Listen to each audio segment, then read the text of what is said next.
Curiosamente, Platão não se chamava Platão, e curiosamente, as teorias de Platão sobre a educação inicialmente não nos servem muito. Nós temos que fazer uma espécie de esforço para poder compreender como, apesar de eu poder dizer isso inicialmente, ainda assim é interessante estudar a concepção de Platão de educação e a experiência que ocorreu na academia. Primeiro, Platão se chamava Aristóteles.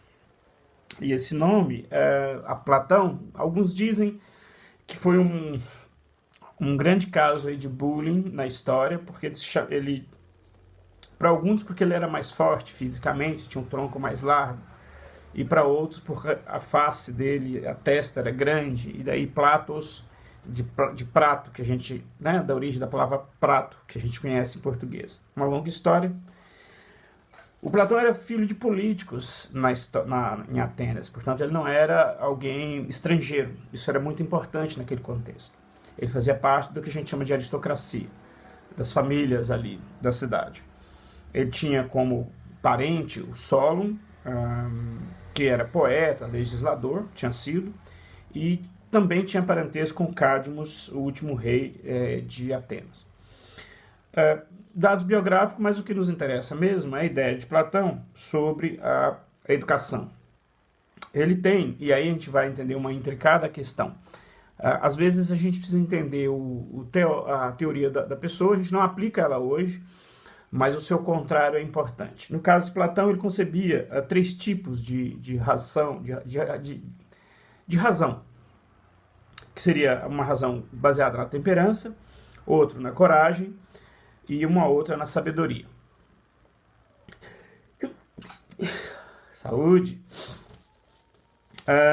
A temperança, quem tivesse esse tipo de disposição psíquica, racional, seria trabalhador. O que fosse coragem, seria guardião ou guerreiro. E a sabedoria seria o governante. Então, essas ideias são muito complicadas, porque quem é que define essas ideias? Todo o sistema educacional, na nossa atualidade, por exemplo, em alguns países como a Alemanha, tem um sistema que você se encaminha para a formação técnica e outro para a formação superior.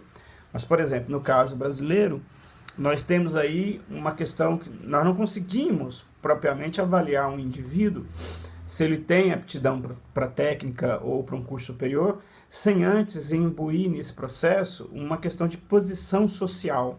Então é muito difícil. Coincidentemente, quem é rico vai sempre ter aptidão para fazer curso superior, e quem é das classes sociais mais baixas não vai ter sempre aptidão para trabalhos físicos. Então, quer dizer, é muito complexo hoje em dia, inadmissível isso. Mas existem outras ideias no contexto platônico que servem para nós. Por exemplo, no livro Teeteto, a primeira investigação de como que a gente conhece as coisas. É o primeiro livro que colocaria em xeque, no sentido de colocar como tema e tratar o tema do conhecimento, de como a gente consegue absorver conhecimento. Então, é nessa outra perspectiva, e não numa perspectiva mais assim, do que Platão pensou para o Estado ou para a República como um todo, que a gente transporia para os dias de hoje, porque não funciona. E tiveram outras coisas. Concebia, nesse contexto um pouco mais amplo de uma república governada, obviamente, por um filósofo, tratado no livro A República, onde ele usa, inclusive, a metáfora do Estado-navio para justificar, no livro da República, no livro 5 e 6, para justificar, eu teria que verificar a precisão dos livros 5 e 6, mas não é o mais importante. O importante é que está dentro da República, e ele está justificando por que o filósofo seria alguém importante na República, segundo a concepção dele.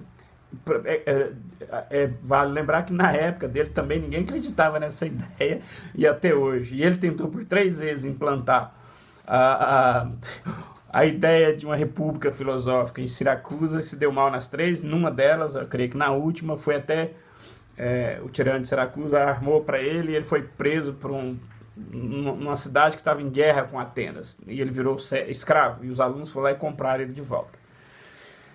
Então, então dentro dessa teoria da República, vale entender que tem bastante coisas interessantes, algumas não são aplicadas e outras são. A ideia, então, de uma comunidade, por exemplo, que valorizaria muito a vida comunitária e não a vida individual. Aí temos, assim, aqueles extremos, né? Não teriam, por exemplo, casamentos, não teriam uma esposa, um esposo, todos teriam relações e os filhos pertenceriam à comunidade. Essa é uma ideia, por exemplo, que no contexto de governos de exceção se tentou implementar um pouco isso. Isso se tornou muito problemático. Penso aqui no governo nazista, no qual se fez experimentos de se produzir filhos que não tinha pai e mãe definido e o Estado cuidaria. Então, quer dizer, quando se tenta pegar aquilo literalmente e traduzir para os nossos dias, observamos que isso não funciona e soa muito estranho. Por outro lado, dentro da República, nós temos, por exemplo, o mito da caverna, para falar sobre experiências de conhecimento. A ideia do mito da caverna é o indivíduo que vivia no fundo da caverna, ou indivíduos viam uma sombra, acreditavam que essa sombra era verdade, porque tinha uma luz atrás dessa sombra, e ali o Platão pensa uma série de coisas. E enquanto pedagogos e educadores, por exemplo, este mito, dentro do livro A República, nós conseguimos tratá-lo melhor. Nós conseguimos extrair daí toda uma metodologia reflexiva que é um desafio do educador. Então, nem tudo nesse autor, digamos assim, a gente deixa de lado. O que se ensinava na academia, voltando aqui o foco para a academia? A academia basicamente admitia homens e mulheres e ensinava matemática e filosofia. A filosofia, veremos num outro tópico, no outro vídeo, especificamente do que se tratava e também um resumo do que se tratava a matemática. Mas o importante, por exemplo, era o processo de relação pedagógica que existia dentro dessa escola. Então, isso nós podemos extrair para os nossos dias. A Escola da Ponte, que nós conhecemos aqui no Brasil, através do pedagogo Pacheco, do educador Pacheco, e que temos algumas experiências em São Paulo, por exemplo, pode haver uma semelhança entre essa metodologia. O Pacheco não sei se se inspirou nisso ou aonde foi, e